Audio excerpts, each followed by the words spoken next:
What's up? It's Marco, Sage of Soccer Day, and we talk about the U.S. men's national team youth team's upcoming game against Canada. And this game against Canada is one that I've talked about for a while because for a long time it looked like we would have to beat Canada in order to qualify for the Olympics and qualify for the U20 World Cup. But now it doesn't seem to be the case because Canada just lost 1-0 to Cuba. And it was a pretty poor performance by Canada. This isn't a strong Cuban team. They have one player from outside of a Cuban team, Reyes, who plays for Inter Miami too. And they got a goal by this guy, Henry Martin, who scored for them and then went in goal for Cuba as their goalkeeper got a red card and they were out of substitutions and played in goal for 20 minutes. So yes, Canada not only lost, but they lost when they were up a man and against a goalkeeper who wasn't a goalkeeper. So a really poor performance by the Canadian team. I will say that I rewatched the game completely. They were the better team in this. Cuba scored on just a bad mistake by a Canadian defender, and Canada were dominating the ball. It's just their attack was not looking good at all. So this Canadian team, they lined up in a 4-3-3, which I don't expect them to stick with. They looked a lot better in the second half when they switched to 3-5-2. Or I'd say it was more of like a 5-3-2 actually. But the Canadian team, it looked pretty good. There were a couple of really standout players. I really like Justin Smith's performance. He's a dual international with France. I believe he plays for Nice in Liga. And he looked good. Very competent defensively, was covering ground, and he looked good on the ball. He was comfortable turning on the ball, advancing it forward, making some really good passes, and looked comfortable. Like he was dropping in between the center backs. He looks really good, and I'd say he's the heir to Hutchinson for this Canadian team, and he's somebody to look out for in the future. Also, I really liked Poku, their left back. I thought that he was getting forward really well, and going into this game, I was kind of expecting him to be... I'd heard that he'd been a bit more like a replacement type player, somebody who they called in because they really didn't have any players at left back, but no, he looks strong. He's really big. He's got a great build for fullback. It kind of reminds me of like Aaron Wan-Bissaka's build, where just has like long legs, can make tackles really easily. He looked good on the ball, was going forward pretty well. I liked his performance today. At center back, Campagna was looking very strong on the ball as well. He was making some really nice passes, and I feel like he's somebody we have to look out for. He does have that in his locker to just pull out a really nice pass. Then Catavolo, I liked. He was pretty skillful. He had a couple of good moments, though he was pretty ineffective in attack, as with the entire Canadian team. And their goalkeeper, Alexander, really didn't put a foot wrong. Like he was not at fault for the goal and really didn't have anything to do. Though, that being said, Canadian team really didn't have the best game. Center back Knight Leibel, he's a young 04, so take criticism with a grain of salt, but he didn't look good on the ball, and was struggling a bit in defense, though. I really liked his 1v1 defending, and when you're a player as young as him, you have to take the positives, and that 1v1, he was making a lot of really nice tackles. I did like that. Then, same thing with Noah Avitna, who he is a young 04, and he looked like it. I'd expect Kobe Franklin to start ahead of him, but not the best performance there. Hugo Mbonge, the striker, wasn't getting involved at much. He had one pretty good pass to set up a break, but that's about it. I really didn't like the center mid pairings of Henry and Pellegrino. Not really the best performances as an 8, and it's really the first game I've watched in a while where I felt like I was criticizing the 8s, because usually they're, with the American teams, we got so many good options there, but man, really wasn't that good. Pellegrino had one pretty nice pass to set up a break, but that's it. And Costa, he's a 2005 player, so you will take the talent, and he looked pretty good in some combinations, but I don't think he's ready for this level of play. In the second half, they made a couple of changes. Kashawn Ferdinand came on, Lolwright, Zahir, and Kobe Franklin. Even Thiago Coimbra late in the game. He's the Brazilian player who goes by Canada when he plays in Brazil, a Brazilian dual national, I should say. And that really made them look a lot better. Wright was making a lot of... he was making some chances. He was moving pretty well. He got the goalkeeper for both yellow cards with getting him behind, though that goalkeeper was not the best for Cuba.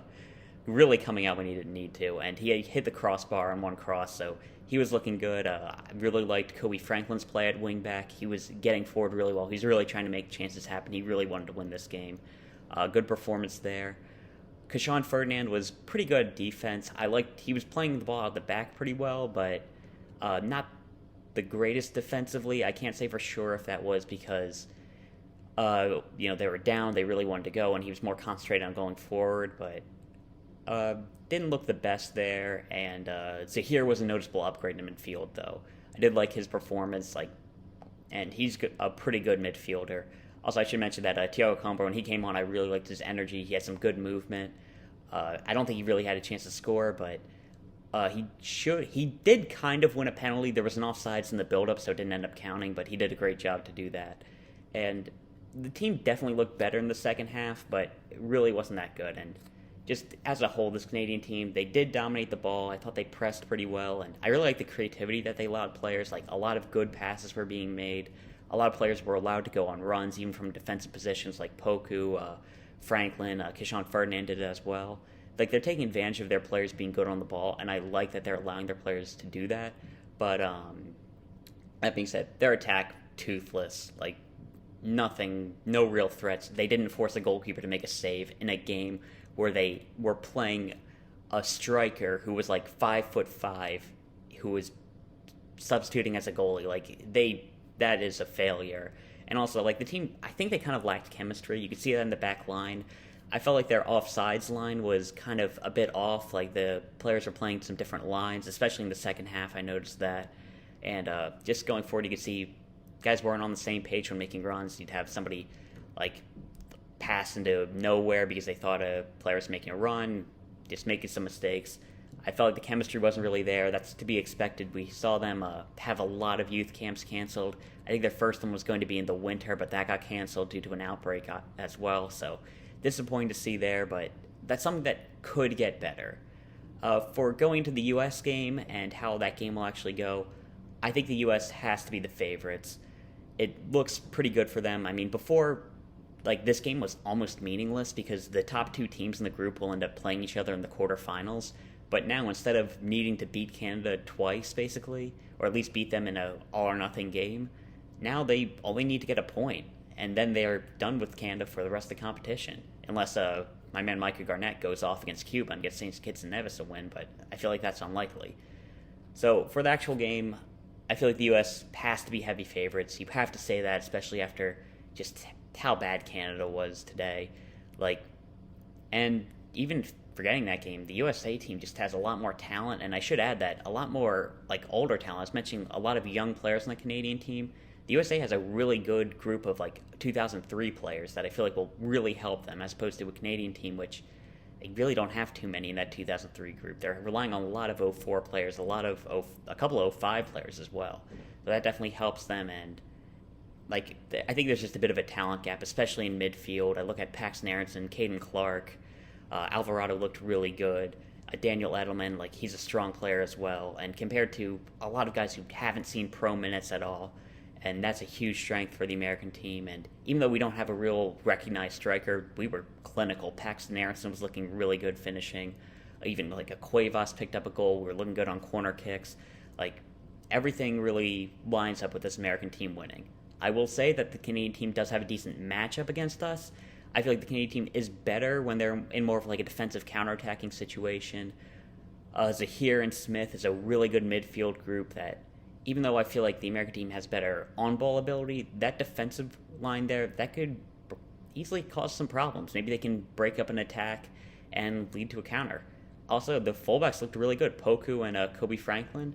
So maybe that they're going to be able to have some trouble for Mauricio Cuevas, Noah Allen, who I didn't think looked the best in our opening game, though they looked pretty good, though. Nobody really looked bad in that 10-0 win. But so that could be an issue, and we haven't seen how our strikers will deal with like the physical strikers that Canada has. But I really can't see any way this Canadian team wins unless something drastically changes, which could happen. I mean, maybe the team gets up for the game against America. Maybe they're a team that raises their level of play against the opposition. But even if they do, like, the defense looked pretty vulnerable. Like, we're going to be able to actually punish a lot of those mistakes on, like, the Cuban team. And really, the attack was just bad. Like, there's nothing you can really say about that. So I can't really see anything other than an American win. I feel like more talent is in the American team. I feel like we're better coached. We're an older team, more experienced, more pro minutes, and really everything lines up for us being able to win this game. I should say that it looked like that going into the Olympics when we were playing against in that Olympics U23 tournament where we completely blew our shot to qualify for the Olympics. But I think that we have to be the favorites. Could the Canadian team do something? I see a lot of talent. I like their midfield, like their fullbacks. They could get forward they could counter pretty well, but we're the heavy favorites, and we should be able to win this. And I think we're going to be able to get to the finals, be able to qualify for the U20 World Cup and the Olympics. This team looks really strong, and I think we can do it. That's all I've talked about right now. See ya.